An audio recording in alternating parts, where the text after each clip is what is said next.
All right, let's get into your deep dive, mate. You got some stats that caught your eye this week. Yeah, I've actually renamed this. I think it was been a stat deep dive in past weeks, but Good thing you left the heading as Tim's deep dive highlighted in fluoro blue. yeah, that was well, good. mate, Cheers for that. I was busy writing the rest of sharp because you were a crook. So Oh, fucking please. the point being that I often a lot of this come off the back of my team's analysis that I write on Tuesdays, and sometimes I'll just go rogue and I go down a rabbit hole of spending an hour and a half on a player and doing stats on them back to when they were playing, Harold Matt.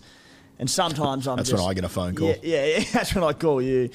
It's best fairness in under 8. So. Yeah, so some weeks in this there'll be some shit that you'll go, that's unreal, and you'll go, obviously, Tim. It's more the stats that caught my eye. So we'll start with Joey Tapine, a very relevant one this weekend, as we look at the big decision of Cotter owners. And anyone just looking at front row, you go, Payne Haas at front row this week. You go, Joe Tapine, Tohu Harris, Tino. There are so many big options.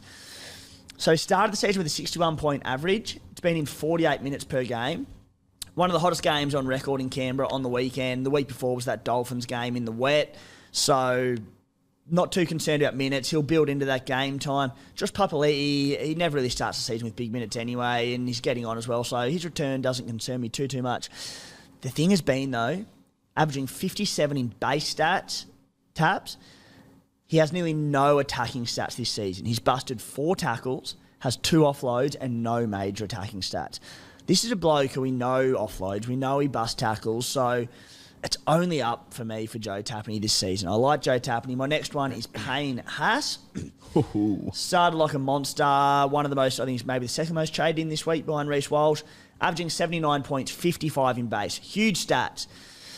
The thing that sort of caught my eye was just the two line assist contribution plays in the last 10 minutes. It was in the space of a couple of minutes there against the Dragons.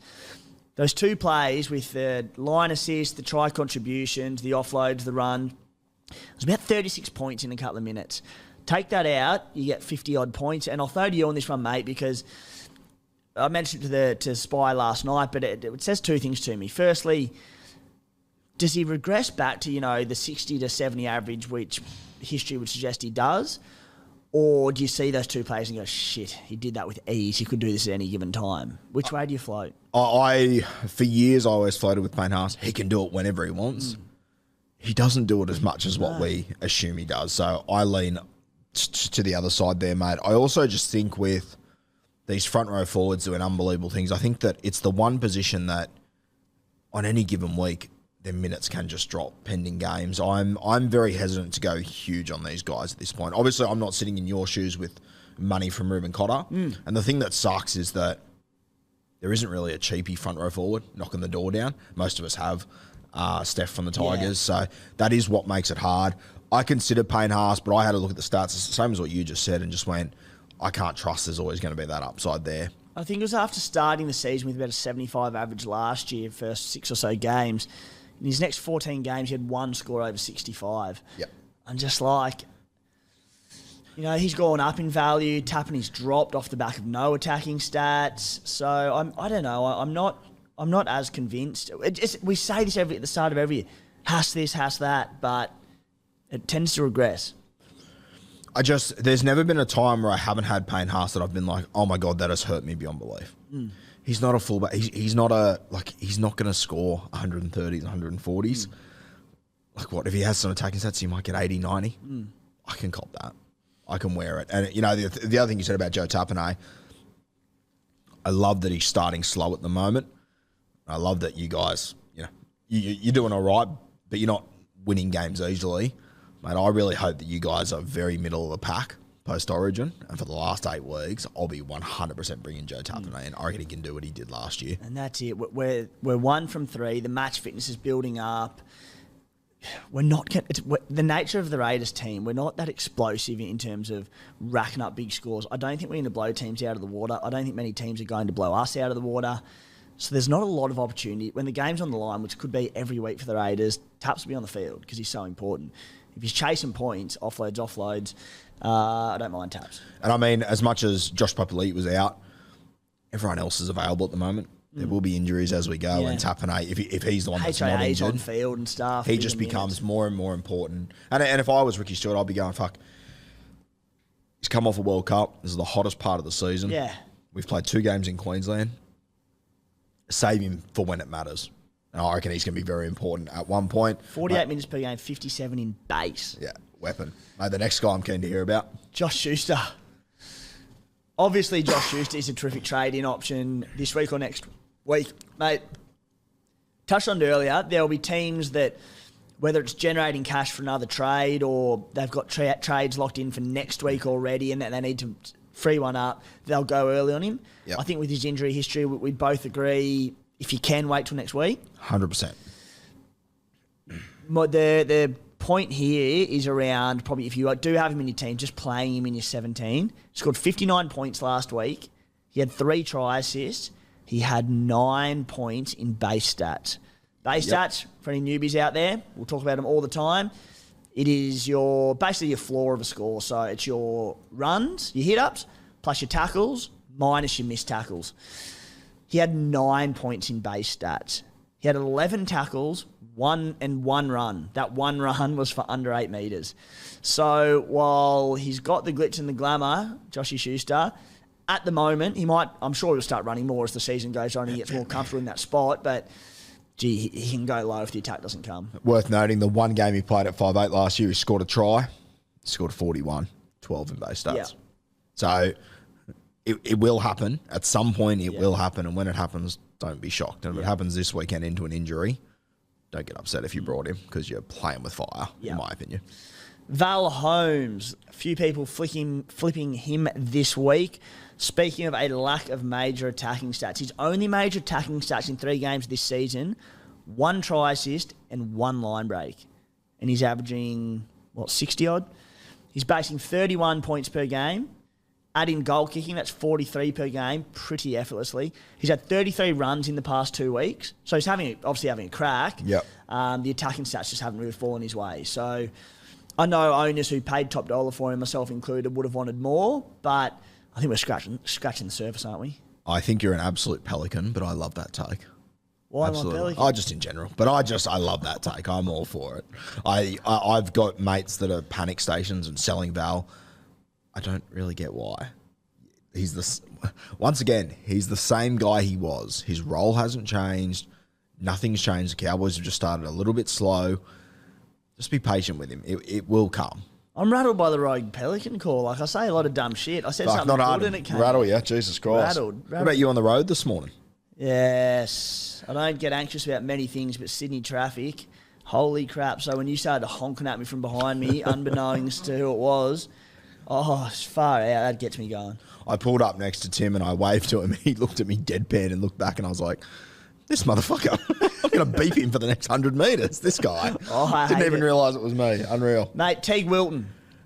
A bloke we came in and we sort of thought he was cheap, mid-range tier. Probably needs the odd attacking stat to make a decent amount of coin. He's got his 80 minutes. 66 points in base last week. 41 tackles, 16 runs. That is great news for owners. And I know a few people buying him this week. Good signs. Great signs, mate. The thing that I loved, he defended well. That's all I needed to see from Wilton. While Wade Graham's out, he just needs to defend well. He's doing a great job at the moment. Yeah. That's it for the stats that caught my eye. All right, Nicho Hynes. I've already given some of my thoughts. I personally think people are mad to buy him this week. Obviously, partly because of what I said before, but just he's coming off an injury. He's 900K. I mean, name me a halfback who's scoring anywhere near enough points at the moment. Like even your Nathan Clearys, these sort of guys. None of the halfbacks are absolutely killing it. None of the 5'8s are absolutely killing it. It's the start of the season. And people are going, playing the Dragons. The Dragons took it to the Broncos for 70 minutes last week. I don't think the Dragons are down and out yet. I think eventually teams will be able to kick the living shit out of them. Not right now. I'm not convinced. If he goes low this week, bring him in the week after, let's say he gets 100 there, he's still going to lose money when he comes back from his buy, I reckon. Yeah. Obviously, I mean, it's the big topic of the week, Nicho, and let's let's do this on the proviso. On the assumption, I should say, that Nicho's playing this week. Let's say he's playing this week. Do you buy him or not? He's playing this week. Yeah, you rattled me this morning. you rattled me this morning. You've just rattled about how many listeners do we get to this? Thousands. All seven thousands of people. On the assumption that he's playing this week. And a point we didn't chat about last night, it was one that you've just brought up straight away and a good one. All the people we paid top dollar for at the start of the season, Nathan Cleary, James Tedesco, Val Holmes. What top dollar player, and I'm talking, let's say 800 plus, Latrell Mitchell, is there any... Cam Munster, is there any who have hit their value? Nope. Why would Nicho Hynes coming back from injury be any different after a career year? Like, is he restricted getting around the field with his calf injury? So much of his game is relying on just being on ball and being everywhere. So, look, the way I see it, you already mentioned it, the Dragons take out the last 10 minutes against the Broncos. They've looked pretty decent early on. The Warriors just pumped the Cowboys in Townsville. What's to say that they haven't turned a massive corner into the bye? Like, even if he goes and hits his average of last year, 86, and he holds his value at 900K, you're still not losing out there. To not buy him and for him to hurt you, I think he really has to go minimum 100 plus. If he comes out and goes 95, I'm like, well, at 900K with no price movement, ouch, but can cop that. Really has to go 100 plus. Is he going to do that? We know he's good enough to, obviously, but just a lot of question marks for me. My other question mark is people telling me, but they'll put 40 on the Dragons. Sweet. If they put 40 on the Dragons, how long do you think Craig Fitzgibbon's going to let him stay out there when he's got Braden Trindle on the bench? Ooh, that's a good point. He's the first one to be subbed. He's coming back from injury.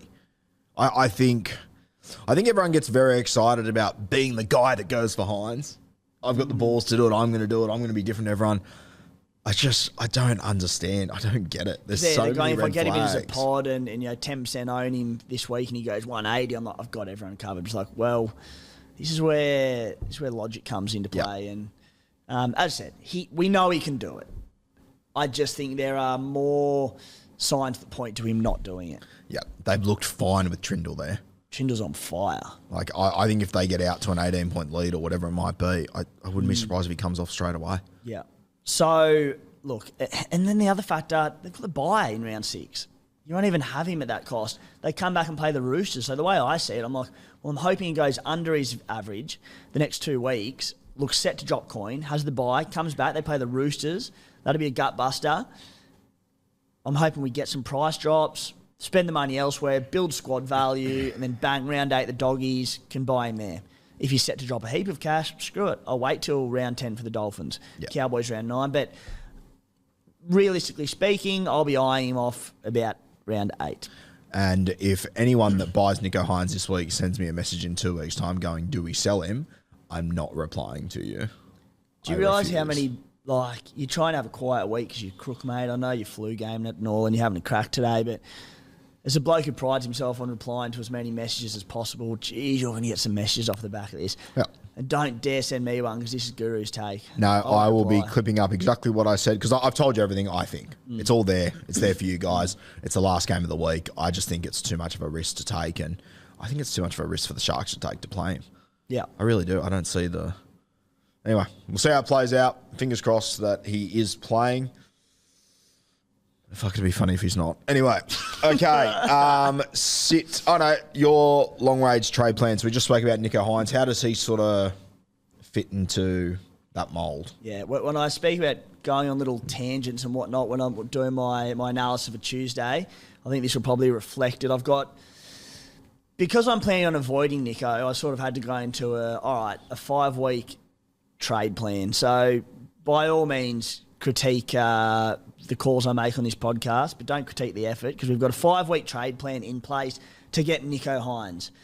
And this is completely subject to change. We know that one injury or one suspension, whatever it is, can change this entirely, but this is what I'm looking at, Guru. Round 4. James Tedesco to Reece Walsh will bank me 200K. I've got 100K in the bank already. Ruben Cotter probably to Joe Tapine. Ooh. Yeah, I like Taps. That's not locked in, but I also like the fact that everyone's going for Payne Haas, Yep. and I'm just liking the pod sort of route on Taps. Taps has also dropped coin. Payne Haas has made 30 odd K, so that'll leave me 227. Can I interrupt you there and just ask you on Joe Tapine? No. I'm going to anyway, so that's worked out well. I think I know the answer to this, but I think there'll be a lot of people at home that'll be going, Joe Tapine, Josh Papali'i returns. Why doesn't that worry you? Said he's just not a big minute player, Josh Papali'i, especially coming back from injury.